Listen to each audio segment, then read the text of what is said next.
Ride the Vibes, a refreshing, fun, and informative experience. Join Steve and Winnie on VoiceTube Studios. Hey everyone, welcome back to Ride the Vibes. This is your host Steve. And this is your host, Winnie. All right, and today we're going to be talking about Chinese New Year, or what's more commonly referred to as Lunar New Year. Yes, Lunar New Year, because we know that this is from the lunar calendar, right? The lunar calendar. Right, so the Western New Year kind of revolves around the sun and sort of the Gregorian calendar, which is a little bit less accurate, and Asia traditionally revolves around the lunar calendar. Mm-hmm. That's why we don't just call it Chinese New Year, we call it the Lunar New Year. So since today is the Lunar New Year special, we have two special guests on the show. That's right. We're going to be getting some perspective from different countries like Japan, Taiwan, and Korea. All right, so Steve, you said you worked in Korea before.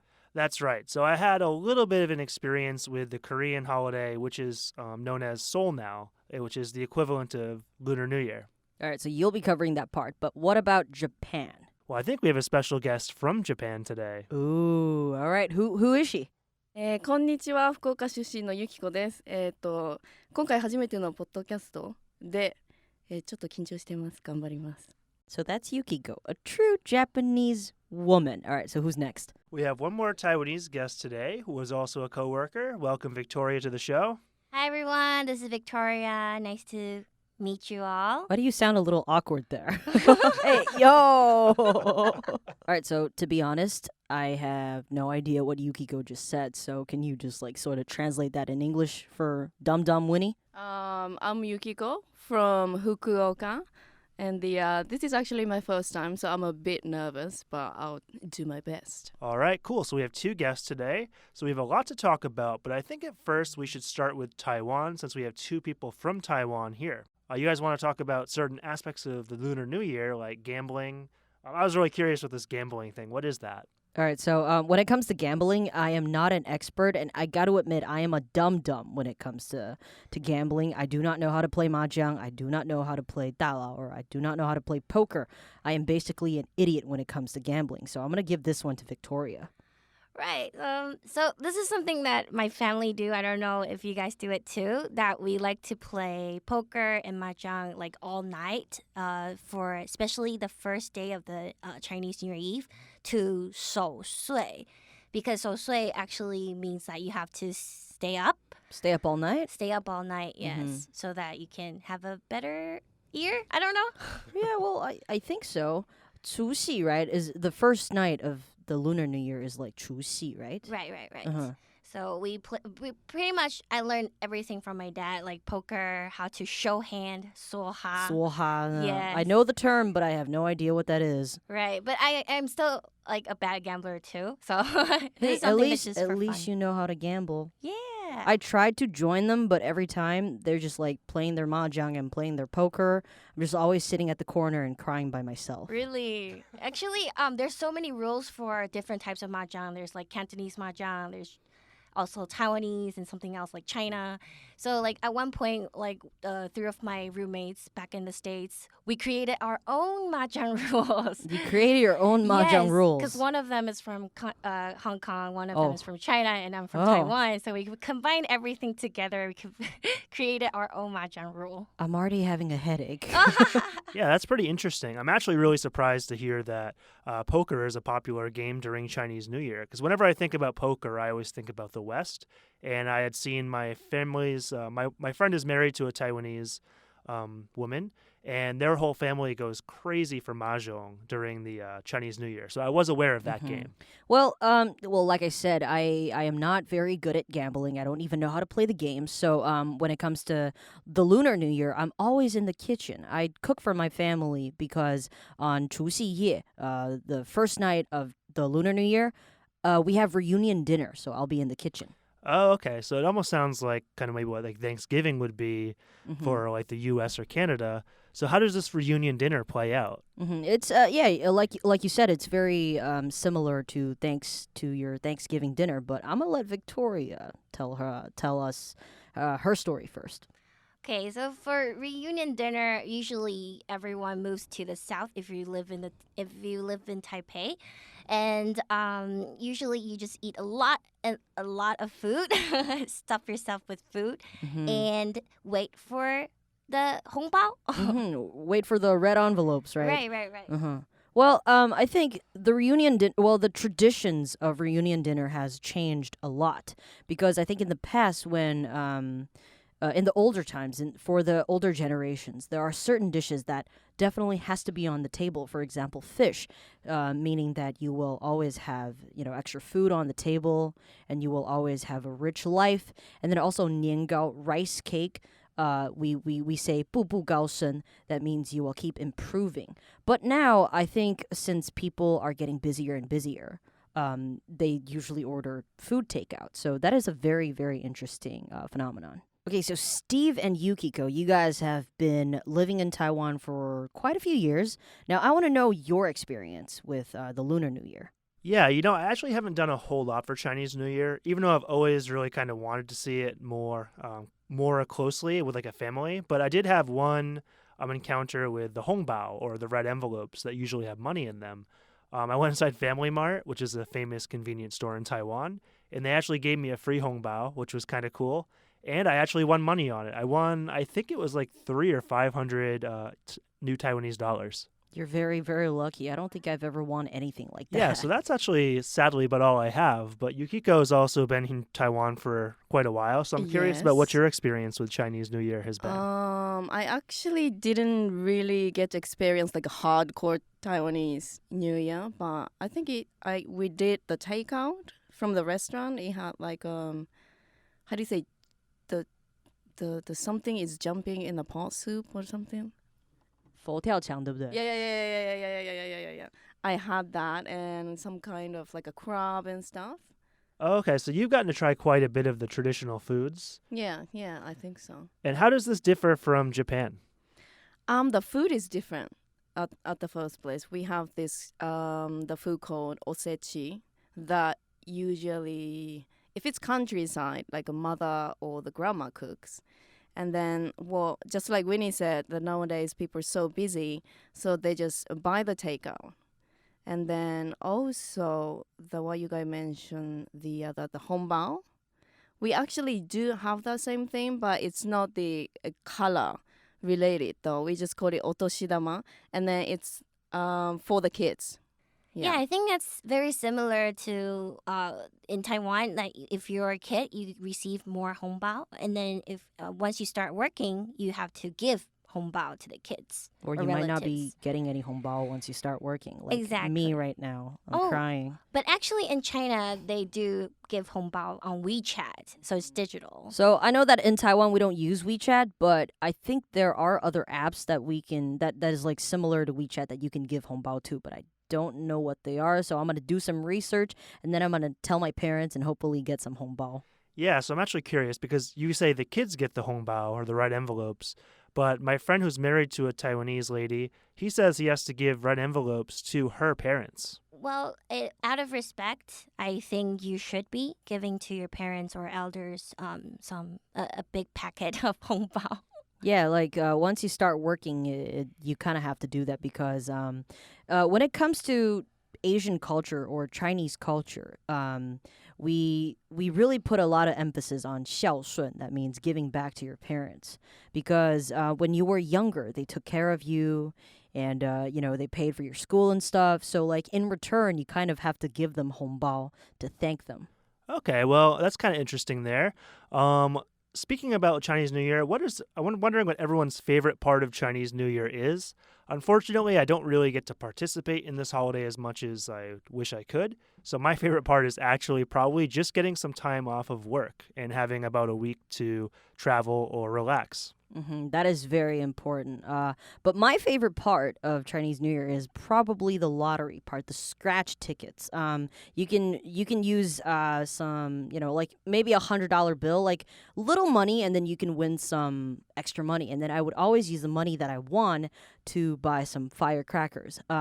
We have a type of firecracker that is 甩炮. So it's very tiny and it looks like a candy. And if you throw it on the ground, it explodes. And I kind of like to throw that to people.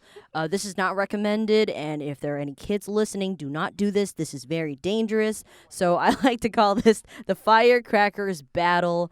And yes, I'm a pihai. I'm like a little brat. I'm like a stupid kid that likes to do dangerous things, but this is not recommended. Well, then... Okay, that's interesting. I'm just wondering, are those firecrackers the white-colored ones? Yeah, the white-colored ones. Oh, and you throw them at the ground and they make this loud popping sound? Mm-hmm. Oh, yeah, we have those in the there's West, like too. all kinds of different firecrackers.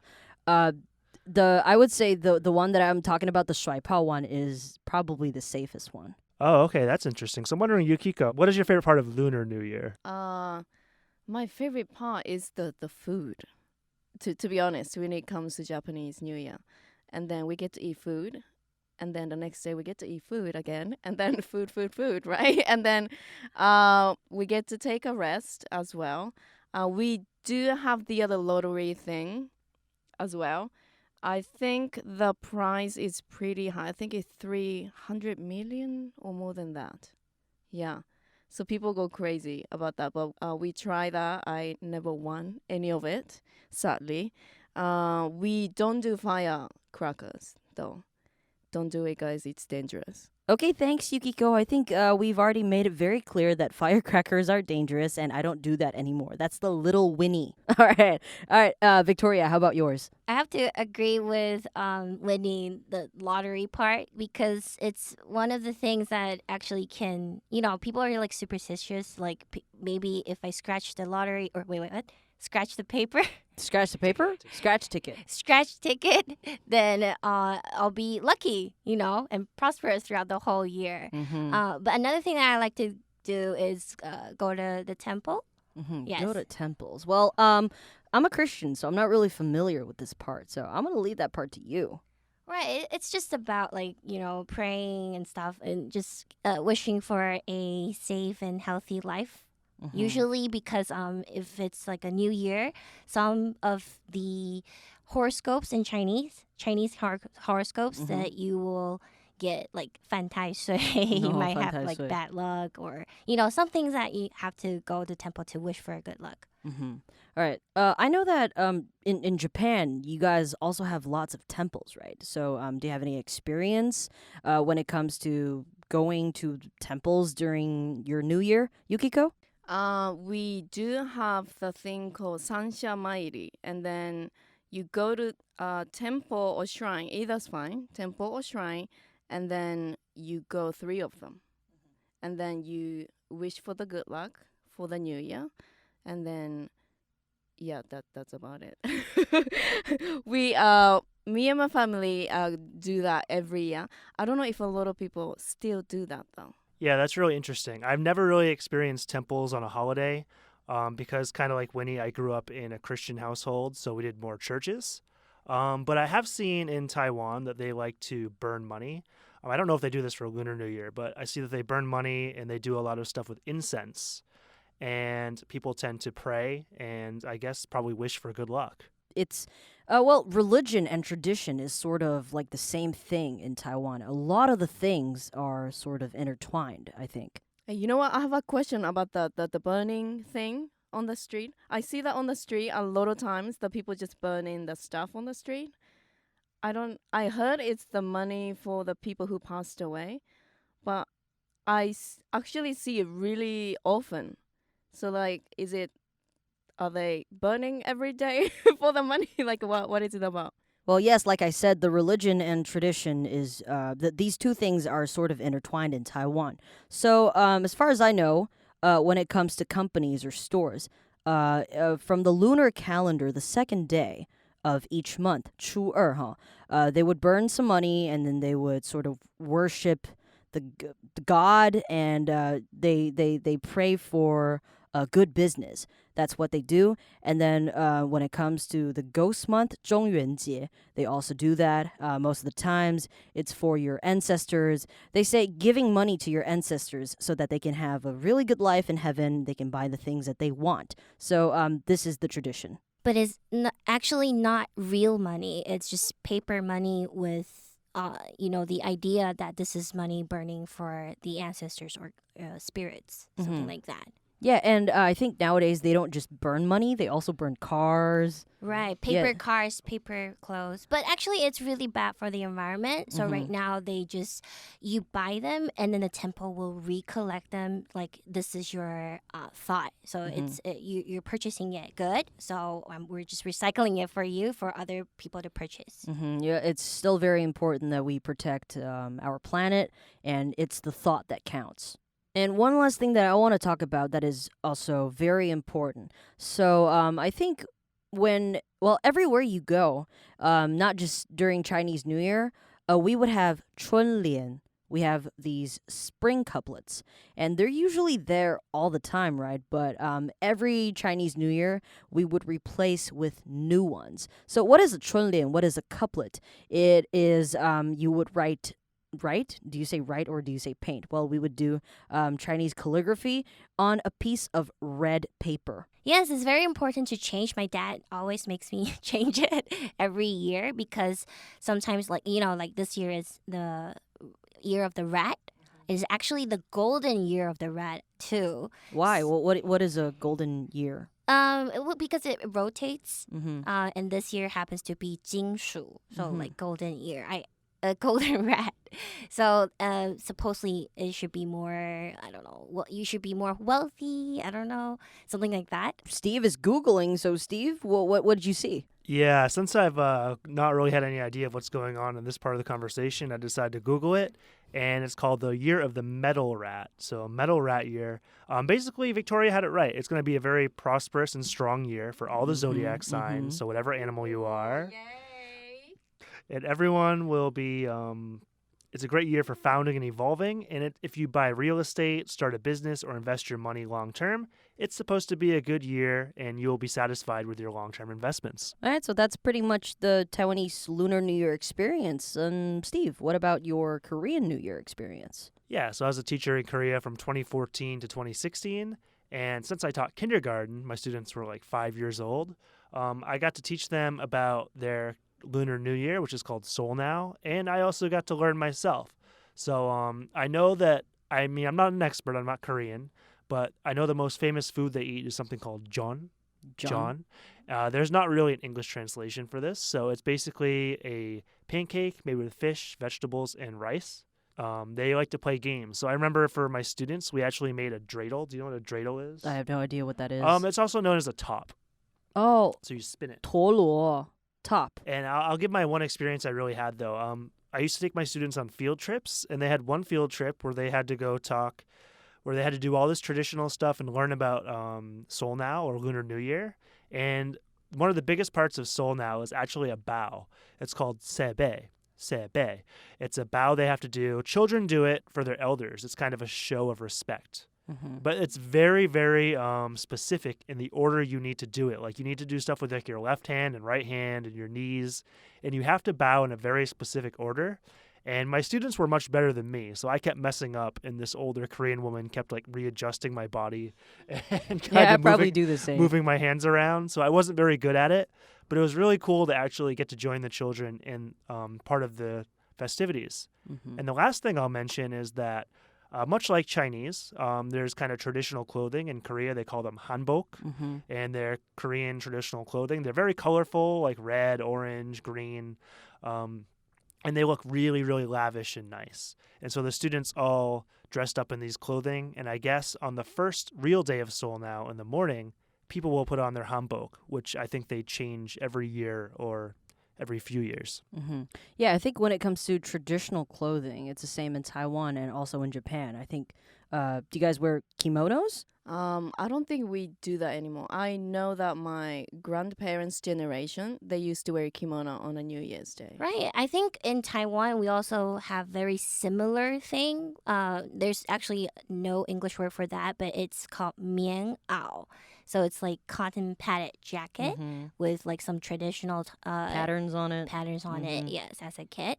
But in Taiwan, we usually wear red. to welcome the new year, and new clothes too. New clothes, new hairstyle, new nails, new shoes, yes, new everything shoes, new. everything. And you have to wear a red undie. Red undie. Okay, tell me more about the red undie. I'm very interested. Like, does it have to be like a red, or like a little dark red, or like, like what kind, does it have to be? Why does it have to be red? Well, red is the traditional color. But red undie means to bring good luck. So everything red. Yeah, as long as it's red, you're good for the year. Now, about the red undie, it's not just undie, also the bras. Like, if you wear red bras, red undies while you're playing mahjong or poker, Right. you get extra luck. You're going to win money. Now I'm just imagining everyone playing mahjong with like no clothes on and just red underwear and red bras. No, you gotta wear something outside. Okay, it's the Chinese New Year is in winter and it's gonna be cold and it's gonna be so weird if you just like wear your red undie and your red bras and sitting there and playing mahjong with your family. Can you imagine that? No. Okay, well I think we talked a lot about Taiwan and Korea, so let's kind of jump to Japan. So Yukiko, one interesting fact I found out is that Japan doesn't really have a traditional Lunar New Year. We don't have it. Oh, okay. How do I explain? We changed the calendar. Like, when was that? 1973? When I looked it up, I think, because I wrote this in a recent blog, which is the only reason I know this, it was in 1873 during the Meiji period of Japan. 1873. I think 19. That's like really recent. No. Yeah. That's true. All right, so Japan doesn't really have Lunar New Year, but what do you guys do for New Year in general? Like even on like January 1st, or is there another day where Japan celebrates New Year's? We celebrate on the January 1st, and then we actually do have some day offs until January 3rd or 4th. It depends on the company, though. Oh, so you guys just basically do your New Year's earlier than the rest of Asia. Oh, yeah, that's true. That's true. Yukiko, are you the Japanese or is Steve the Japanese? Like, who is introducing Japanese New Year? Well, I think we have friends from Japan that would really like to know what are the Japanese games that you mentioned. Okay, let me calm down. So when I was a kid, we used to do hyakunin issue. It's like a Japanese card, and the card is written in Asian Japanese, and then the dealer reads it, and then the others pick the card. And then the other one I did was the hanetsuki. It's just basically Japanese badminton. How is it different from Western badminton or Taiwanese badminton? Okay, Japanese badminton, the racket is wood, wooden. right? And then it has a hardcore Japanese lady pictures on it. Yeah, like a, how do you say it? Like a the girls in kimono. Oh, Yeah. Okay. Yeah, and That's it pretty. make a noise when you hit it. Yeah. Like, What's the noise?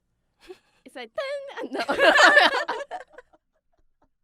All right, I am having such a great time in this episode. Like, I would say this is my favorite episode so far. Time flies when you're having fun. That's what we always say in English. Well, I think that's going to pretty much do it for today. I think you guys learned a lot about different cultures, and it was really cool to have the guest on. So, Yukiko, Victoria, thanks for coming on the show. thank you for having us. I feel like I did a horrible job, but thank you for having us. No, you guys both did great. Thanks for coming on the show. Chinese New Year is on the way, so we're going to have this episode out hopefully by the end of this week or next week, but you won't really have another new episode until the beginning of February. That's because we're going on holiday here for a week, so please be patient and we'll have a new episode out as soon as we can get it out. And after that, it should be a weekly show. Every week there should be a new episode. That's right. Well, anyways, thank you guys for listening. This is Winnie, This is Steve. and we'll see you next time. Happy Chinese New Year. Thanks for listening to Ride the Vibes. We're happy you enjoyed the show. We want to take our conversations around the world to reach more listeners. It would be totally awesome if you could like, share, and subscribe. Please turn on the notification bell so you won't miss a single episode. And definitely get in contact with us if you have anything you want us to talk about in the future. See you next time, and once again, thanks for listening.